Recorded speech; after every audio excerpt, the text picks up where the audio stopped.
शिल्पा की आदतें ठीक नहीं थी। वो ना बोलने से पहले कुछ सोचती और ना ही कुछ करने में। उसकी इस आदत से सभी परेशान रहते। बहन, घर पर मेहमान आए हैं और शक्कर खत्म है, थोड़ी शक्कर दे दो, मैं बाजार जाऊंगी तो ले आऊंगी। अरे शिखा बहन, तुम तो माफी करे, जब देखो तुम्हारे घर में कुछ न कुछ खत्म ही रहता है। अरे शिल्पा, चिल्ला क्यों रही हो? कहा ना घर में मेहमान बैठे हैं, सुन लेंगे। सुन लेंगे तो सुन ले, तुम लोगों की मांगने वाली आदत तो बंद होगी। अच्छा शिल्पा, ना दो शक्कर, लेकिन बात तो अच्छी से करो। एक कटोरी शक्कर के लिए तुमने मेरी बड़ी बेइज्जती कर दी। शिल्पा बड़बड़ाते अंदर चली जाती है तो शिखा भी घर चली जाती है। माँ, क्या हुआ? अरे कुछ नहीं बेटा, पता नहीं कहाँ कहाँ से ऐसे पड़ोसी आ जाते हैं, जब देखो तब कुछ न कुछ मांगने के लिए घंटी बजाते हैं। अब घंटी बजे तो दरवाजा ना खोलना। पता नहीं माँ की ये आदत कैसे बदलेगी, किसी को कुछ भी बोल देती है, बोलने से पहले सोचती भी नहीं। शिल्पा की ये आदत दिन ब दिन बढ़ती ही जा रही थी। एक दिन शिल्पा के दरवाजे सब्जी वाला आया। सुनो भैया, मुझे ये भिंडी, टिंडे, लौकी और आलू के साथ 1 किलो प्याज दे दो। जी बहन जी। वो एक एक कर सारा सामान पैक कर देता है। कितने पैसे दूं? 220 रुपए पूरे। अरे इतना महंगा नहीं। हाँ, मैं तो सिर्फ 150 दूंगी। नहीं नहीं, पैसे तो पूरे लूंगा, नहीं तो सब्जी वापस कर दो। ऐसे कैसे वापस कर दूंगी? मैं तो एक भी सब्जी वापस नहीं करूंगी।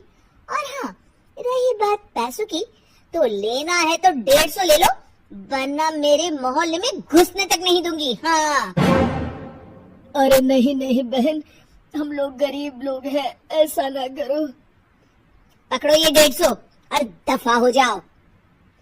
शिल्पा की बेटी अंदर से ये सब देख रही थी। शिल्पा, तूने तो हद कर दी। बेचारा गरीब आदमी, उसका तो गुजारा ही इसी से होता है। बोलने से पहले सोचा कर बेटा। माँ, आप चुप रहो, घर चलाना बच्चों का खेल नहीं। और वैसे भी इतनी महंगी सब्जी थोड़ी ना होती है। आपको तो सिर्फ खाने से मतलब है, लेकिन मुझे तो सब सोचना पड़ता है ना। शिल्पा की सास ये बात सुनकर दुखी हो जाती है। शिल्पा की बेटी शिल्पा की ये सारी बातें सुन रही होती है।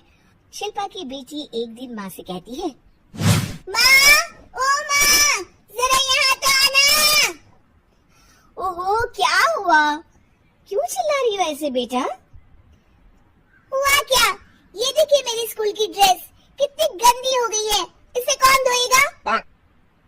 लेकिन ये तो साफ है बेटा, मैंने अपने हाथ से खुद साफ किया है। माँ, ये ड्रेस इतनी गंदी है कि मैं इसे पहन ही नहीं सकती। चलो, मुझे बाजार से नई दिलाओ। शिल्पा दुखी हो जाती है और वहाँ से चली जाती है कि तभी सामने उसकी सास मिल जाती है। शिल्पा, अरे ओ शिल्पा, ये क्या सब्जी बनाई है? ऐसे भी कोई सब्जी बनाता है? शिल्पा सास की इस हरकत से सख्ते में आ जाती है। अरे माँ को तो मैं जो बना दूं उन्हें वो पसंद आ जाता था, फिर आज वो ऐसा व्यवहार क्यों कर रही है?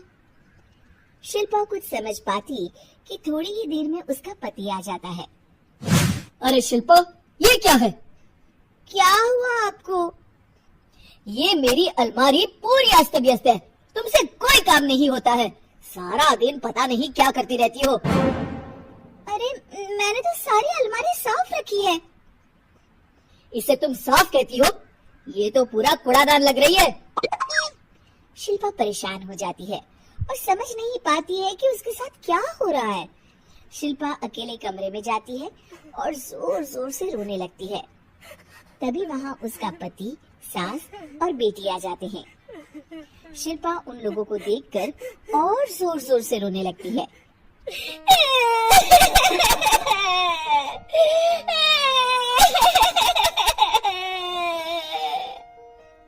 कि तभी उसकी सास उससे कहती है, क्या हुआ?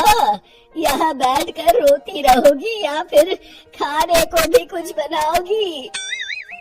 माँ, पहले आप बताएं, आप लोगों को क्या हुआ है जो मुझसे ऐसा व्यवहार कर रहे हैं? वही हुआ है जो तुम्हें रोज होता है।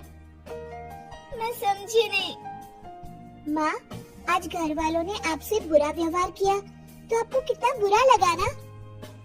हाँ, मुझे बहुत बुरा लगा। मुझे अच्छा नहीं लगता कोई मुझसे इस तरह से बात करे।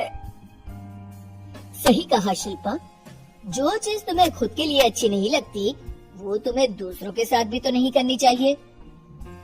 बेटा, हम तुम्हारे अपने हैं, फिर भी तुम्हें अपनों की बात का बुरा लगा।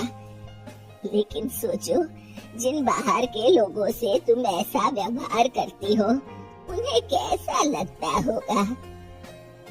हाँ माँ, आप सच कह रही हैं।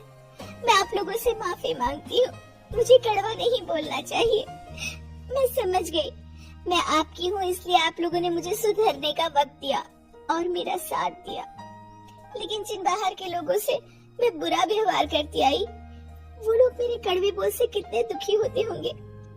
मैं वादा करती हूँ, आज से ऐसा व्यवहार किसी के साथ नहीं करूंगी।